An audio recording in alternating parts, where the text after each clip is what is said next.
Selamat pagi kawan-kawan, di sini dengan saya Kevin. Untuk kali ini saya membawakan ke materi kita Bang Frans ya. Bang Frans, tadi berangkat dari mana? Saya kebetulan dari rumah di Matraman, cuman saya harus ke sekolah anak saya di Santong Gelis di Matraman juga. Mohon maaf nih Mas Kevin, saya telat hadir di undangan podcast ini. Ya karena cuaca juga lagi hujan ya Bang Frans ya. Ya kadang panas, kadang hujan, kadang kangen ya teman-teman.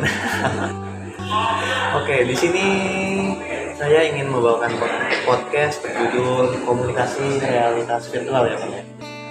Bang Frans ini dia mahasiswa Bakri semester 4 jurusan Ilmu Komunikasi ya Bang. Bang, gua cuma sedikit tahu nih tentang realitas virtual. Realitas virtual itu apa sih Bang definisinya? Gua pernah baca dikit tentang buku Jalaluddin Rahmat ya Bang. Bisa dijelaskan mungkin Bang? Jadi Mas Kevin, saya ingin sedikit menjelaskan terkait dengan apa itu definisi realitas virtual ya.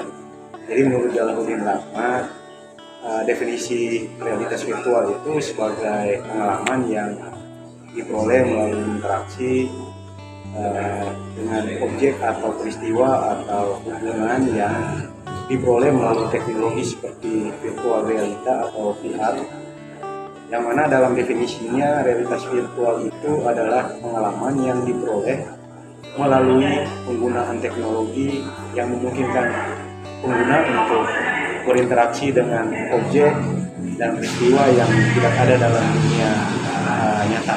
Oke Bang. Nah, ini terkait teknologi ya Bang ya. Dulu gua pas masih sekolah, HP aja tuh teknologi sinyal masih 2G ya. HP gua Nokia. Sekarang teknologi berkembang dengan sangat pesat. Kita juga dengan VR ini ya Bang ya. Lebih modern lah ya, membantu kita sebagai mahasiswa juga ya Bang ya. Kemudian untuk VR ini katanya banyak faktor yang mempengaruhi ya Bang. Mungkin bisa dibantu Bang dijelaskan kepada teman-teman kita yang sedang menonton podcast ini apa aja sih faktor yang mempengaruhinya. Baik, Mas Kevin, saya sedikit menjelaskan terkait dengan faktor-faktor apa saja yang mempengaruhi komunikasi virtual ya.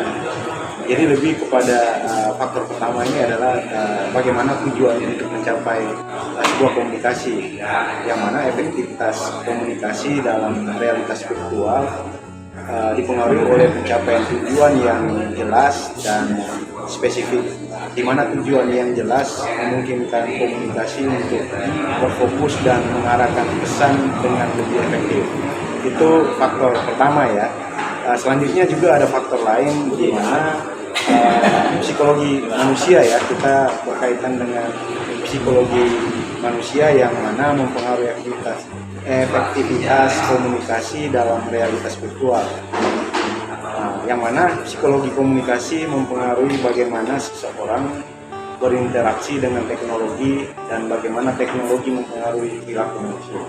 Itu sih kurang lebih penjelasan terkait faktor komunikasi ya. Oke Bang, tadi gue dengar ada kaitannya dengan psikologi komunikasi manusia ya Bang ya.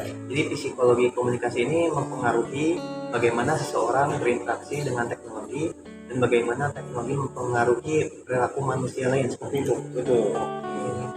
Kemudian juga komunikasi ya, interaksi ini memungkinkan pihak-pihak yang terlibat untuk berbagi informasi dan ide dengan lebih efektif. Oke. Mas, saya nggak apa-apa ya kakinya di bawah santai ya ya. Bang, kita kan diminum sambil juga minum, kopinya biar nggak terlalu di luar dingin ya Bang ya, diskusi yang santai aja kan, nggak apa-apa ya Mas Kevin ya. lagi Bang Frans bis berangkat ya. Iya, saya kemarin luar kota, kebetulan liburan anak, saya harus ke kampung 2 minggu sih saya liburan di sana. Kemarin kebetulan baru tiba, makanya hari ini baru saya bisa sempatkan diri untuk komunikasi sama Mas Kevin nih. Oke Bang Frans nih teman-teman, terima kasih ya Bang Frans ya, jauh-jauh dari pulang kampung dari Flores ya Bang ya. Betul. Baru tiba kemarin di bandara ya, nginep di sekitar sini, langsung berangkat ke tempat studio kita ini. Ya. Gak masuk angin ya bang ya? Aman aman. Oke, selanjutnya tantangan realitas virtual. Tadi gue cuma baca dikit ya bang. Mungkin bisa dijelaskan bang tantangannya itu. Jadi lebih kepada ya kalau kita bicara soal tantangan virtual, realitas virtual itu ya mungkin ada beberapa poin juga ya. Yang pertama nih tujuannya untuk mengembangkan karakteristis medium komunikasi realitas virtual ya. Udah gitu yang kedua berkaitan dengan bagaimana menghadapi adiksi internet. Selanjutnya mengintegrasikan psikologi komunikasi dengan psikologi pesan.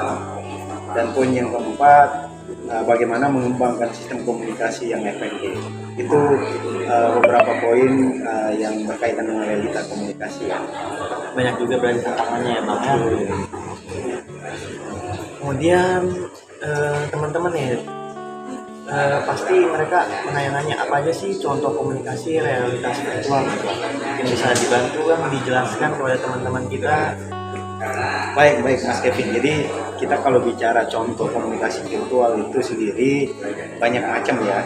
Mungkin saya coba uraikan beberapa contoh yang berkaitan dengan komunikasi realitas virtual. Yang pertama komunikasi dalam kelompok maya, yang mana kelompok maya ini memungkinkan anggota untuk berkomunikasi secara aktif dan pasif melalui email, ruang chatting dan lain-lain. Yang mana Mas Kevin juga tahu zaman sekarang kan hampir semua kita melek sama teknologi, sehingga komunikasi yang dibangun ini ya seperti yang saya sampaikan tadi, ada ruang-ruang seperti ruang chatting atau email, itu juga kita sering nemuin di lingkungan pekerjaan kita. Itu contoh yang pertama. Kalau contoh yang kedua berkaitan dengan telepresence ya. Telepresence ini memungkinkan seseorang untuk berpartisipasi dalam kegiatan secara virtual, seperti dalam video conference ya juga kita kalau teman-teman mahasiswa kan juga sering berinteraksi komunikasi berkaitan dengan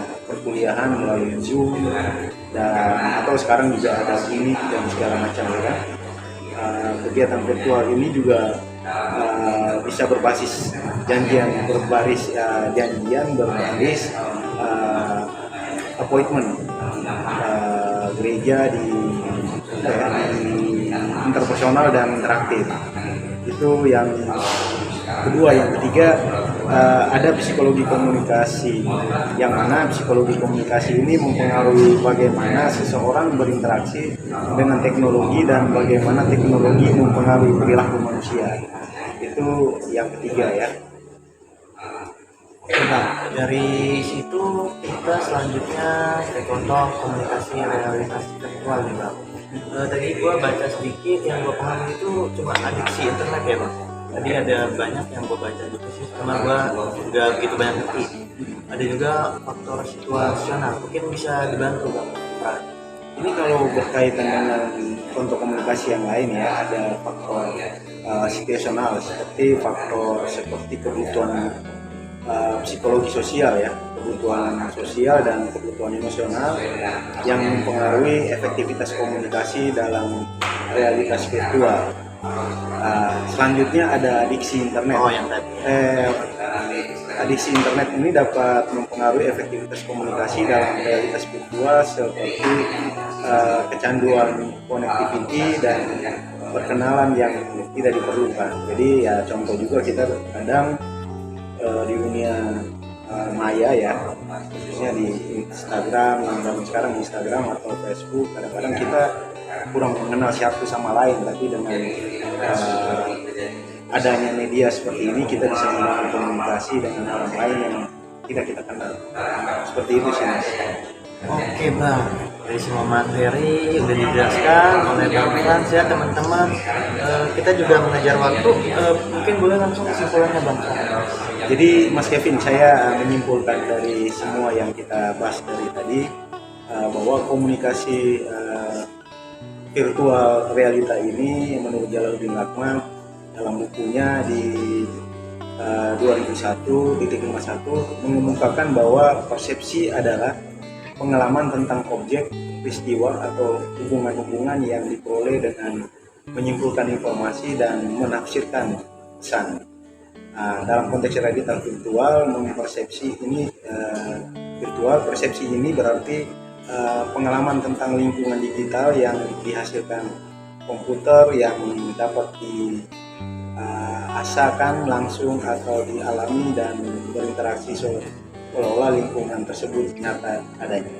Jadi yang seperti saya sampaikan tadi bahwa dengan adanya media sosial itu bagaimana kita membangun komunikasi itu seolah-olah kita ada dalam lingkungan nyata ya kan, seolah kita sudah saling mengenal, padahal ya komunikasi kita hanya saat itu, perkenalan kita hanya pada saat itu juga, tapi bagaimana komunikasi itu membuat kita menjadi merasa lebih dekat. Itu kurang lebih kesimpulannya sih Mas. Nih teman-teman, semuanya udah dijelaskan oleh Bang Frans ya. Buat teman-teman, kita sudahi dulu podcast kita yang materi ini. Untuk teman-teman yang mau menanyakan lebih lanjut, silakan bertanya di kolom komentar. Ya mungkin nanti kalau ada waktu, saya dan Bang Frans kita baca satu-satu komentarnya dan mungkin insya Allah kita balas ya. Teman-teman jangan lupa juga ikutin podcast kami, karena kami kedepannya akan membuat podcast dengan materi judul lain ya Bang. Bang Frans, terima kasih. Siap Mas Sudah Kevin. jauh-jauh ke Mudah-mudahan sini. masih bisa ketemu di berikutnya ya, materi-materi yang lainnya. Oke, terima kasih.